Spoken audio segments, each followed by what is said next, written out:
재판정에서 저 잘 몰랐어요. 통하지 않습니다. 악법이니 없어져야 하느니 투정해본들 그들은 우리 이야기를 듣지 않습니다. 책임자에게 1년 이상의 실형을 가하고 최대 10억 원의 벌금형이 가해지고 또 법인 또는 기관은 최대 50억이라는 막대한 벌금이 부과될 수 있는 중대재해처벌법 확대 시행까지 진행된 지금 마냥 두려워만 하기엔 그리고 투정만 하기엔 너무 늦었습니다. 오늘 영상은 중대재해처벌법이 왜 만들어졌고 무엇이고 무엇을 해야 하며 그렇지 않았을 때 누가 어떤 처벌을 받게 되는지 빠르게 알아보는 시간 가져보겠습니다. 이 법의 정체에 대해서 알아보고 준비합시다.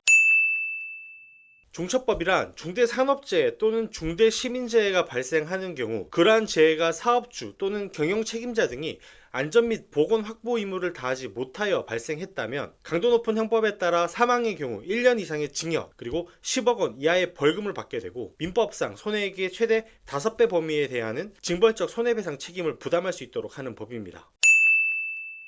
중처법은 기업의 안전보건 조치를 강화하고 안전투자를 확대해 중대산업재해를 예방하고 종사자의 생명과 신체를 보호하는 것을 그 목적으로 하고 있습니다. 사업주, 기관장, 경영책임자 등에 대한 처벌 규정은 근로자를 포함한 종사자와 일반 시민의 생명과 신체를 보호하기 위한 수단이지 처벌 그 자체를 목적으로 하는 것은 아닙니다. 중대재해처벌법의 궁극적 목적은 경영책임자가 사업장에 대한 안전과 보건에 관한 인프라를 구축함으로써 산업안전보건법 등 안전보건관계법령상 안전보건 조치가 실효성을 갖도록 해 중대재해를 예방함에 있습니다. 즉, 이 법의 궁극적 목적은 사업 또는 사업장의 안전보건 조치 의무 이행 확보를 통해 인명피해를 예방하는 것을 그 목적으로 한다고 볼 수 있습니다.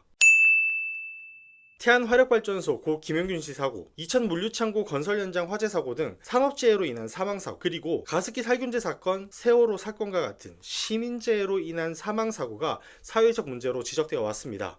이러한 재해가 계속되는 근본적 이유는 안전보건에 관한 이 법령상 제도 개편이 꾸준히 이루어져 왔음에도 경영 책임자가 안전보건 관리 체계의 구축 등 산재 예방을 위한 경영 시스템을 마련하지 않았기 때문인데요. 실제 솜방망이 처벌로 불릴 정도로 기존 법령의 처벌 수위가 낮아 조직의 문화 그리고 책임자의 인식을 바꾸지 못했던 것이라고 할 수 있습니다. 또한 해당 법령의 재범률이 매우 높다는 것은 이를 방증한다고 할 수 있습니다. 따라서 경영 책임자 및 법인 등을 처벌함으로써 종사자와 시민의 안전권을 확보하고 기업의 조직 문화뿐 아니라 안전관리 시스템 미비로 인해 일어날 수 있는 중대재해 사고들을 사전에 방지하기 위해 이 법이 만들어졌습니다.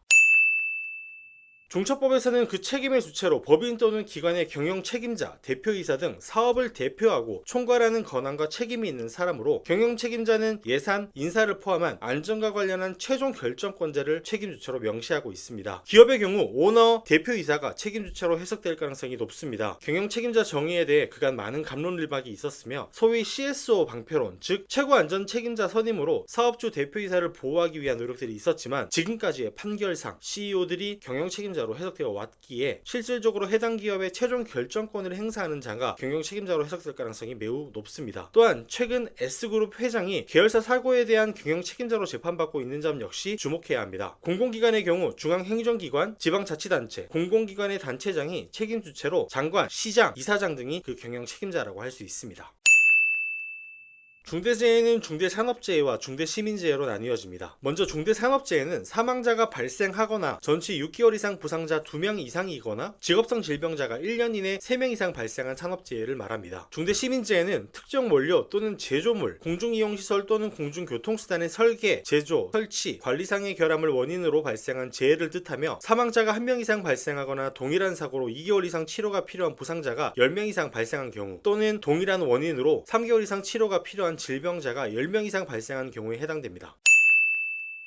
중대재해처벌법 제4조에서는 사업주와 경영 책임자 등의 안전 및 보건 확보 의무를 명시하고 있습니다. 사업주 또는 경영 책임자 등은 종사자의 생명과 신체를 보호하기 위해 사업장에서 발생할 수 있는 중대재해 원인을 파악해 다음과 같은 조치를 취해야 합니다. 재해 예방에 필요한 인력 및 예산 등 안전보건 관리 체계의 구축 및 그 이행에 관한 조치, 재해 발생 시 재발 방지 대책의 수립 및 그 이행에 관한 조치, 중앙행정기관, 지방자치단체가 관계 법령에 따라 개선, 시정 등을 명령한 사항의 이행에 관한 조치, 안전보건 관계 법령에 따른 의무이행에 필요한 관리상의 조치가 바로 그것입니다. 이중 안전보건관리체계의 구축 및 이행에 관한 조치는 다음에 9개 항목으로 구성됩니다.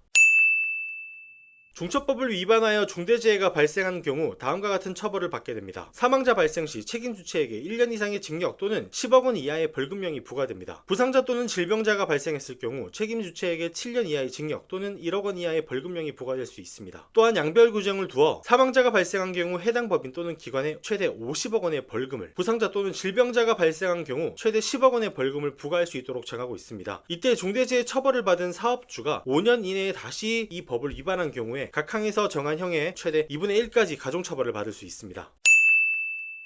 네, 오늘은 중대재해처벌법의 목적, 배경, 책임 주체, 정의, 의무사항, 처벌에 대해 빠르게 알아보았습니다. 이 법이 나쁜 법이니 없어져야 하느니 이런 이야기는 정치인, 각종 협회단체들, 유관부처장에게 맡겨둡시다. 그들은 우리 이야기를 듣지 않습니다. 우리는 묵묵히 주어진 환경에서 준비하고 또 대응해야 합니다. 각 항목별 자세한 내용은 채널 내에 있는 다른 영상들 확인해 주시고요. 다음 영상부터는 이 의무사항들에 대한 세부적인 내용들을 다뤄볼 예정입니다. 구독을 해두신다면 가장 빠르게 그 내용을 접할 수 있습니다. 구독 부탁드립니다.